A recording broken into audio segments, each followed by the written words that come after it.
Right, welcome back to the Beam. I'm being joined right now by Mr. Elvis Akpobi, the Executive Director of the Not Too Young to Lead initiative. And Mr. Akpobi, you're welcome to the program. Thanks for having me. Good afternoon. All right, straight to the point. Let's begin by asking you, in all honesty, have the young persons at the corridor of power within our country, have they been making the impact that we want to see, something different from what the old blocks have been pushing? Yes, I can categorically say that a handful of them have been making impact. I'll start with, if you tell me a young person that is not making impact, I'll tell you of, I'll give you reference to the current Minister of Youth Development, Honorable Ayodele Olawale, who is in sync with different set of young people, who is getting programs that is, adding value to the lives of young people. If you tell me a young person that has been given privilege and is not doing well, I'll tell you of the current Commissioner for Youth in Delta State, Honorable Tangod, who has, with his initiative, reduced the curve of crime, betting different initiatives that are engaging young people, courtesy of our youth-friendly governor, who knows that when young people are engaged, families will thrive and communities will develop because restlessness will reduce. So, as a matter of fact, me as a person, I came into the corridor of power courtesy of inclusion, and with our advocacy at the Not Too Young to Lead and the Not Too Young to Run, be a handful of young persons back in Delta State. It's a hub of young persons being in governance. But what we'll keep advocating for is the fact that these young persons that have been given the privilege should mirror excellence to other young people, should impact other young people so that more young persons can come into governance. And so it's beautiful you've brought in, being at the helms of affairs where it comes to the Not Too Young to Lead initiative. And then the question then becomes, are we saying that this handful, which you have mentioned, are enough to create the impact and development that we're looking out for as a nation when it comes to legislation, when it comes to, all those developmental programs that we're looking at? Or are you thinking that there are still more who are still towing the line of those who have led us before and did not lead us in the proper direction? That's where the question will lie. No, I can't say they've been towing the line. I always tell people, you must always have, you must be mentored. I'm a privileged SSA Youth Development to the governor of Delta State, who has given young people platforms. You must create room for mentoring. And I tell leaders that are above us that when you teach young people one thing over and over again, they become that thing. If you teach fraud, young people become subscribe to fraud. If you teach responsiveness, they won't be responsible. If you teach irresponsibility, they won't be responsible.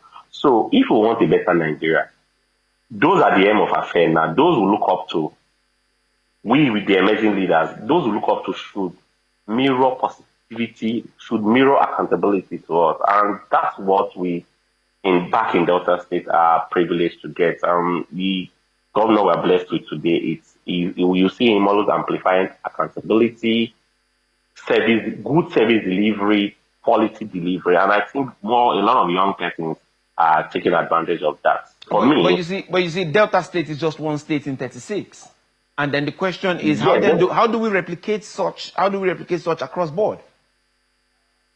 I mean, some of the weaknesses we're faced with today at the center, but you agree with me that leadership is not an easy task. The President Bola Ahmed Tinubu, because of what the young persons did in the last during the last administration, knew that there's a generation he needed to negotiate with, and that's why you see a lot of young persons are on board his policy in today. And I think even governors from different states are taking a leaf from what other governors are doing, like my governor in Delta State, right now, his cabinet today is overwhelmed. Half of his cabinet is overwhelmed with young people. Young people you can affect. I'll give an example. The President Commissioner of Youth of Environment in my state is someone I can relate to. And I believe that the most powerful and influential to mirror possibility and excellence is that power of seeing greatness in your own kind, in your own peer, and greatness you can connect with. You know how it feels when you had a friend or maybe a peer you once discussed with, now a commissioner, and he's doing very, very well, and you can ask him, I think we need to do this. I think sometimes when I drive around and I see some things are not going too well, I'll call him, that Commissioner for Environment, whom I'm close to, Honorable Germany, I'll call him that, brother, still, we need to handle this thing. If it was someone much older, I'm not sure I'll be able to communicate. So I think that's what should happen across board. And for we in Delta State were privileged to have, and I think other states are, tilting towards that. Let's not forget too that the Speaker of Oyo State today, who is my bosom friend, Honorable Adiola, he is a young person. He's a two-time speaker. He's a young person. And if he has not done well, I'm not sure he'll be a young person. So for me, I think it's time we change that old pattern. I think it's time we stop the political recycling. And this political recycling will stop if those who have been given the privilege to be on the table where critical decisions are being made, if they are impactful, if they are responsive, if they are adding value, it will create room for more young persons to come into governance. That's what I think. All right. Finally, before I let you go, just in 1 minute, I need you to be very, very factual. I need you to be real with the young people out there and the things going on you were saying right now. Will Nigeria's next generation of leaders be any different from what you see today? In all honesty, because many people are having these fears as we speak. Okay, I will not be judgmental that they will not be honest because of what we see lately on social media. But let's not forget too that when people are poor, they become vulnerable.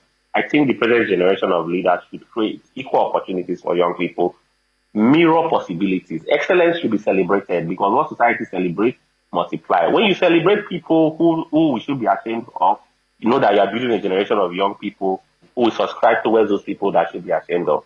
I think it's time we put forward our best sense that, okay, if you go towards this path, which is right, which is excellent, we'll have a better Nigeria. So for me, I think the next generation of leaders in Nigeria, if well-groomed, well-mentored, like we are experiencing in Delta State, I think good leaders will overwhelm our country. That's what I think. All right, Mr. Akpobi, thank you very much. It's a pleasure having you on the program. Thanks for sharing your insights. Thanks for having me.